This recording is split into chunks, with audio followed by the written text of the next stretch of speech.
नमस्कार दोस्तों। आज हम उपायों के जो सिद्धांत होते हैं उनके बारे में बात करेंगे। तो उसमें आज हमारा पहला टॉपिक होगा कि आपको तांबे का सिक्का गले में डालने के लिए बताया जाता है।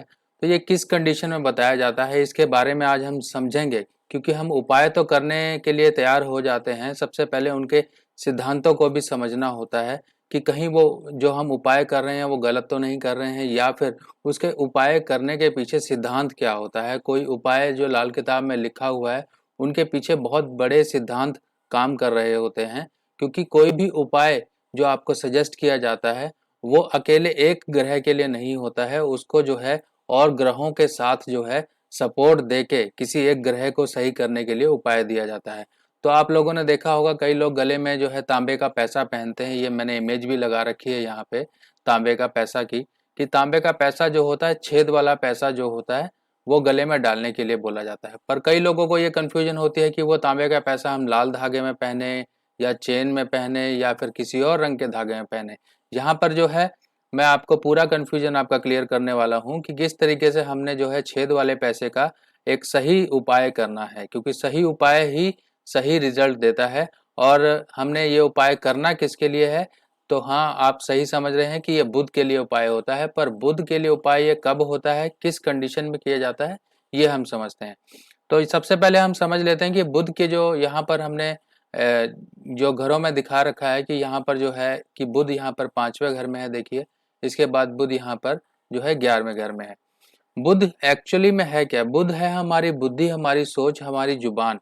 अगर मान लीजिए बुध कहीं पर खराब होता है, देखिए यहाँ पर जो है बुध बृहस्पति के पक्के घर में आया हुआ है, ठीक है। और यहाँ पर भी जो बुध यहाँ पे बृहस्पति की जहाँ पर हैसियत है, शनि की हैसियत है, वहाँ पर ये बुध इस समय विराजमान है। मान लीजिए किसी की वर्षफल कुंडली में ये बुध इस तरीके से है, या फिर किसी की लगन कुंडली में ही बुध है जो है 5वें और 11वें घर में है, तो अमूमन 34 साल तक की उम्र जो होगी इंसान की काफ़ी उथल-पुथल वाली होगी। इंसान बेवकूफ़ियों वाली हरकतें ज़्यादा करेगा, उसका धन नुकसान ज़्यादा होगा, बिज़नेस में उसकी प्रॉब्लम होगी, उसके फादर या फाइनेंस को प्रॉब्लम हो सकती है।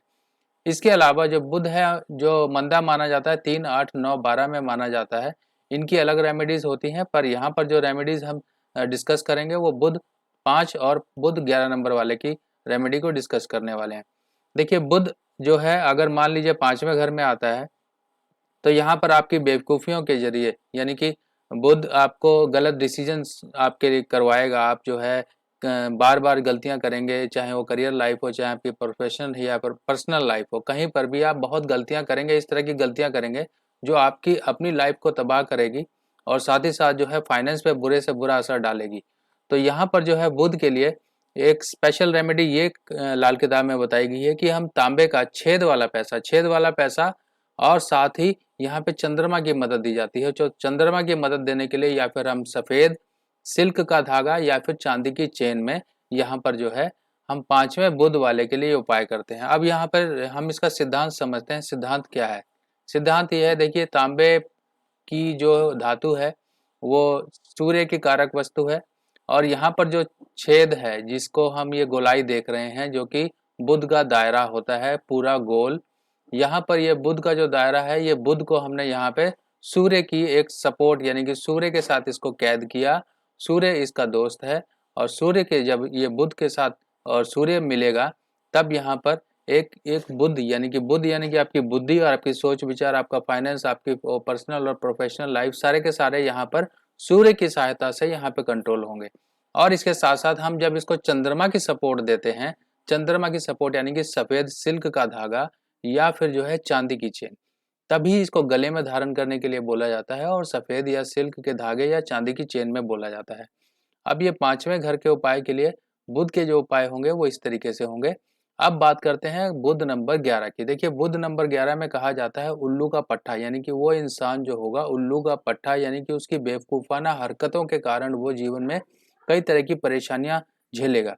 अब परेशानियां किस तरह से हो सकती हैं? या तो वो बिजनेस में होगा तो बिजनेस लॉस करवाएगा, उसके फाइनेंशियल प्रॉब्लम होंगी, उसके लोग पैसे दबाएंगे, उससे जो पार्टीज हैं पैसे उधार लेंगे और पैसे चुकाने का नाम नहीं लेंगे। यानी कि वो अपनी हो सकता है कि कुछ गलत डिसीजन ले जाए, गलत डिसीजन बिजनेस में ले ले तो, या फिर करियर लाइफ में ले ले, जॉब में है तो जॉब में वो गलत डिसीजन लेगा, उसकी कम्युनिकेशन यानी कि बोल बाणी खराब होगी। जब ये चीज़ें सब खराब होंगी तब इंसान जो होगा बेवकूफ़ कहलाएगा। लाल किताब में बुध 11 के लिए यहाँ पे उल्लू की फोटो लगाई गई है और लिखा गया है उल्लू का पट्टा, यानी कि ऐसा बुध जो इंसान बुध 11 वाला जो इंसान होगा उसका बुध अमूमन 34 साल की उम्र तक जो है उसके लिए उल्लू जैसी बेवकूफाना हरकतें उसके जीवन में उससे करवाएगा। अब वो अपनी हरकतों के कारण ही लाइफ में प्रॉब्लम झेलता है। तो यहाँ पर हमने जो समझा कि बुध के लिए ये उपाय होंगे और यहाँ पर भी सेम रेमेडी होगी कि बुध का जो सिक्का होगा छेद वाला पैसा, उसमें जो है हमने सफेद धागा या फिर चांदी की चेन में ही वो पहनना है।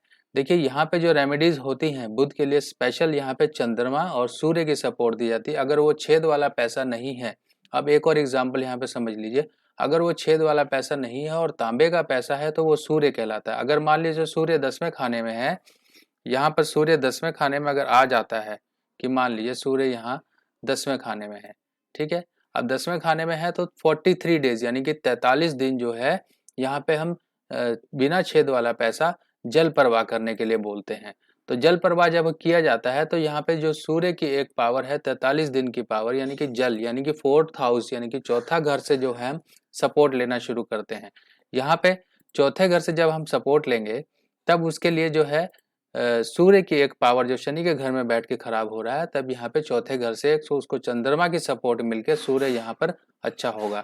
अब यहाँ पे 3, 8, 9, 12 जो इसके अमूमन मंदे घर कहे गए हैं, मान लीजिए तीसरे घर में बुध है और साथ में मान लीजिए तीसरे घर में बुध है, 9वें घर में बुध है, तो यहाँ पे जो उपाय कहा गया वो ये कहा गया फौलाद की गोली जिसपे लाल रंग का यानी कि मंगल का असर जिस पे दिया जाए देकर उसमें हम जो है पहले और 9वें यानी कि तीसरे और 9वें घर की जो बुध होगा वहां पर जो हम जो फौलाद यानी कि लोहे की शनि, जिसे हम फौलाद शनि के रूप में जानेंगे और वहां पे मंगल का असर देंगे, तब यहाँ पे तीसरे और 9वें का जो बुध होगा उसके बुरे असर से बचा जा सकता है।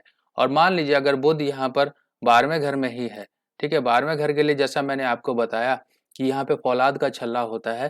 देखिए जो लोग कट वाला छल्ला पहनते हैं उनके लिए खास हिदायत है वो कट वाला छल्ला ना पहने, क्योंकि उनको रेमेडीज से उससे असर नहीं मिलेगा। बुध का दायरा गोल है, जैसा कि आप सिक्के में देख रहे हैं, कहीं पर भी कट नहीं होता है, क्योंकि बुध वही होता है जो पूर्ण रूप से गोलाई लिए होता है। तो स्टील का छल्ला इसलिए होता है क्योंकि चमकदार छल्ले की बात कही गई है, तो स्टील का छल्ला ही प्रेफर करें। लोहे वगैरह के छल्लों से वो बात नहीं बनेगी, ना वो आपको रिजल्ट मिलेंगे। स्टील का छल्ला ही होता है जो कि आप छोटी उंगली या फिर जो है मध्यमा उंगली, 2 उंगलियों में से किसी उंगली में पहन सकते हैं। अगर छोटे साइज अवेलेबल नहीं होते हैं तो आप मध्यमा में पहन लीजिए। बाकी जिन लोगों को स्टील के छल्ले की प्रॉब्लम आ रही है, जिन लोगों को स्टील के छल्ले नहीं मिल रहे हैं, वो कांटेक्ट कर सकते हैं, उनके एड्रेस पे भेज दिए जाएंगे। मैंने स्पेशल जो है स्टील के छल्ले जो है तैयार करवा रखे हैं। उनको एक क्वालिटी होती है, एक टॉप ग्रेड स्टील की क्वालिटी होती है जिसकी शाइन बरकरार रहती है, क्योंकि यहाँ पे शाइन की बात की गई है लाल किताब में, यानी कि चमक। उस छल्ले की चमक जिस तरीके से बरकरार रहेगी या जिस तरह से बढ़ेगी उस तरह से आपकी जो है बुध वो चमकेगा, क्योंकि यहाँ पर बुध को फौलाद यानी कि शनि, शनि की जो सपोर्ट मिली बुध को, तो वहां पर बुध जो है चमक उठा। अब इस तरीके से जो हम समझ सकते हैं कि बुध की रेमेडीज के पीछे सिद्धांत क्या हैं और क्यों रेमेडीज की जाती हैं। इसके साथ साथ में आने वाली पोस्ट में आपको और भी रेमेडीज बताऊंगा जिसमें आपके सिद्धांत जो हैं क्लियर होने शुरू होंगे, क्योंकि रेमेडीज हम गलत परफॉर्म करते हैं। जब जब रेमेडीज गलत परफॉर्म करते हैं तो उसका जो रिजल्ट भी गलत ही आता है। और उन लोगों के लिए खासकर मेरी ये हिदायत है, ये सजेशन है कि कृपया करके सिर्फ लाल किताब की 1952 या फिर पांचों एडिशन जो हैं बेणी माधव द्वारा जो लिप्यांतरण की गए हैं सिर्फ वही पढ़ें। बाकी किताबों से आप कृपया जो है गलत इन्फॉर्मेशन ना लें। अगर आपका मेन बेस जो है वही अच्छा नहीं होगा तब आप गलत इन्फॉर्मेशन बहुत जल्दी अपने अंदर ग्रहण करेंगे। आप सबसे पहले जो है शुरू से शुरू करें, जैसे कि 1952 के जो वॉल्यूम हैं लाल किताब के वही पढ़ें। हाँ, अगर आपको कहीं कहीं पर कंफ्यूजन आ रही है कुछ, आप पहली चीज़ तो सबसे पहला जो है मूल सिद्धांत यही है कि हमें 1952 ही पढ़नी है। उसके बाद जो और किताबें होती हैं आप समझ ही सकते हैं, जब जब कोई इन्फॉर्मेशन को एक से दूसरे पर्सन तीसरे चौथे जब तक वो पहुंचती रहती है तो वहाँ कहीं ना कहीं मिलावट अपनी अपनी होती जाती है। तो हमें वो मिलावट नहीं पढ़नी है, हमें एक्चुअल प्योर चीज़ पढ़नी है जो कि 1952 के ही द्वारा आपको मिल सकती है। बाकी किताबें जो हैं कुछ अच्छी किताबें हैं पर पूर्ण रूप से अब मैं उनको पूर्ण नहीं कहूँगा। पूर्ण किताब वही है जो पंडित जी द्वारा लिखी गई है और साथ में पंडित रूपचंद जोशी जी द्वारा लिखी गई और साथ में बेनी माधव जी द्वारा जिनका लिप्यांतरण किया गया। तो अगर वो किताबें आपको मिलती हैं तो ठीक है, नहीं मिलती है तो आप मुझसे कांटेक्ट कीजिए, आपके एड्रेस पे वो भी भिजवा दी जाएंगी। बाकी मैंने उन 1952 बुक्स का जो लिंक है अपनी हर एक वीडियो डिस्क्रिप्शन में दे रखा है। सिर्फ बेनी माधव जी की ही किताबें लीजिए। तो दोस्तों यही एक छोटी छोटी जानकारियां होती हैं, और भी जानकारियां जो है बहुत सी जुड़ी हुई हैं। जैसे जैसे मेरे दिमाग में या फिर जैसे जैसे लोगों के सवाल या फीडबैक आते रहेंगे वैसे वैसे मैं वीडियो बनाता रहूँगा।